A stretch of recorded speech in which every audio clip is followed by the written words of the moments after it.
ngena munu betu kana kutela mpasi ngena munu bazide kumaka il fallait que mko sala na bureau ni babisalu ina bamindele nataka yina ngena munu betu kana kusulimina yina ngena munu betu kana kufingila president Denis Sassou Nguesso kuiza kufungula kenofu mko sala na bureau ngena vingila kata Sassou kuiza kufungula ngebisalu ina ngeko sala na bureau eshiminenwe yekena ku perdre le temps mingi c'est parce que Mfumukimbangu zonzaka na beno deja yao depuis au commencement. Beno tena iti ya kwa ya kwanga. Tukuba mane? Ngeta. Est-ce que beno kena kulanda? Ngeta. Yakena babantu ke salaka na ministère de l'Intérieur. Mais na la fin nous mabake zo avec 200 000 ba kaka. Betu kena baz enseignants. Na baz école yai. Ba kaka bake ba vagateur. Même 100 000 dans la fin de mois bagage va faire. Il y a qui n'a pas enseigné qu'à enseigner quoi. Ben quelqu'un doit avoir 100 000. Tu comprends mané? Ngeta. Ben tu connais n'avait militaire ya kaka. Ben kaka bagage doit avoir même 200 000. Ngeta. Kaka mingi. Tu comprends mané? Ngeta. Bon, imaginez. Il y a ni bisalu à peu près. Ngena munu. Ben tu connais kufingila. Le président Denis Sassou Nguesso fungula betu visalu ina betu kwa sala. Esi menenwe. Yake chadi mingi parce que betu kena kulandila beba prophétie ina sa prophétiser que bakoko bakulundu ya betu. Or que si betu me kutula ba prophétie na en jeu, betu ke kukatuka na kati ya souffrance ya. Voilà pourquoi muzonzaka teme betu yake wa faso betu yana ni sana na kukatuka na kati ya la pauvreté. Oui, faso ya kusala il faut betu tala toto. Il faut betu sosa iti ya sakisaka ina basi saka mfumukimba Kimbangu. Na iti ya sakisaka. Regardez. Na iti ya sakisaka. Singemezwa bilanga. Place yike na matiti ngeme kwa sana kuna 100 mètres beno la ni bien ngeme tirer 100 mètres ngeme tirer diaka 100 mètres ngeme tirer diaka 100 mètres tuko mané donc cela veut dire singeme sala kikuka mosi ya inda ya 1 mètre ngeme kuna bankaba ngeme na 100 mètres ngeke vanda na bikuka 100 tuko mané beno kwenda sonika. Cela veut dire que vanda na bikuka 100 yina kena banka. Mais comme il y a que 100 mètres carrés. Donc 100 fois 100. Et bête que je combien 1000. Tu comprends mané? Bon, bikuka 1000. Que vanda na kati ya terrain na ngeme sala que non.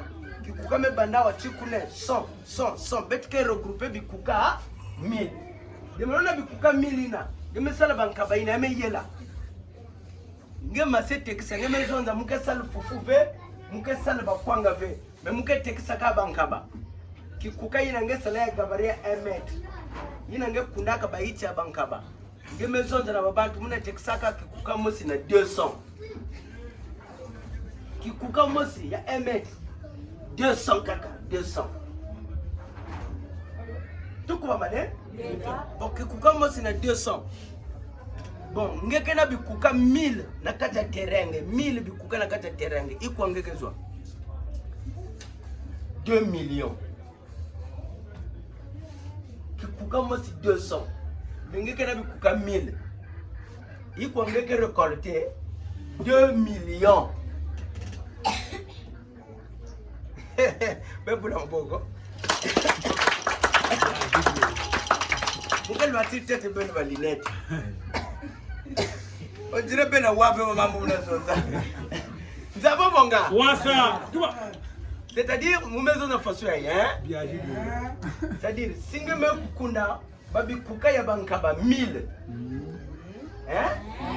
Singe tekisa yao. Na 200, cela veut dire na 1000 bikuka ina yake pesinge 2 millions. Yake na mama kela wakena kunaka baiti ya 6 mois. Donc na 6 mois. Janvier, février, mars, avril, mai, juin, à la rigueur juillet, je me commande à 2 millions.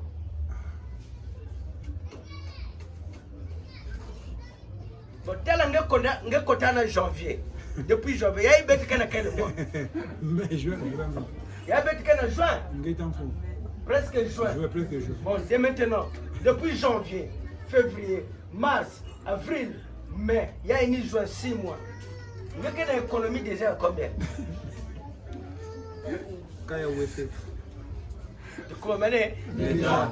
Comment bon gars? Wasa. Économie de maintenant, il y a combien qu'il y a? Nge. Attaque ma cantonette. Kaya Wese. La douche. Mais or que muntu ina. Mais kunda babi kukaende bankaba. Il y a 1 mètre. Donc kikuka mo c'est 1 mètre. Il y a tout le baïti yande yankaba. Il y a une kena texaya una 200. Kukaina.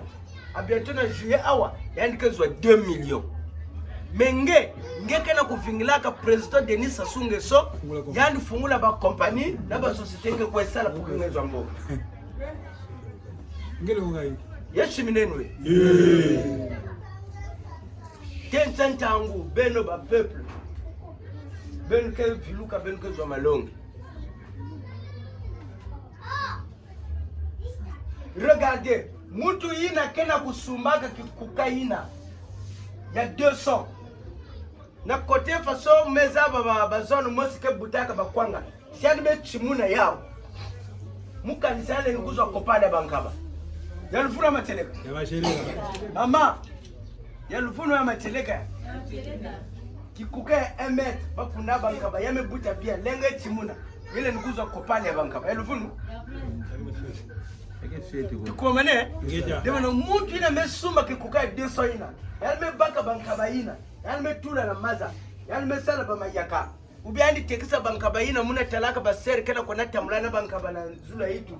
Bankaba 50. Na banguba ina ni ba copy me kuba Congolais. Osike muntu me kusumunge kimi. Mukanisa kano na 200 yani que soit même 2500. Même 5 000. Donc cela veut dire baba que banduku. Cela veut dire bikuka yange. Yaka banduku tureka fe. Ngeka so sema ba zangreshi ni. Okay. Yako baskamba.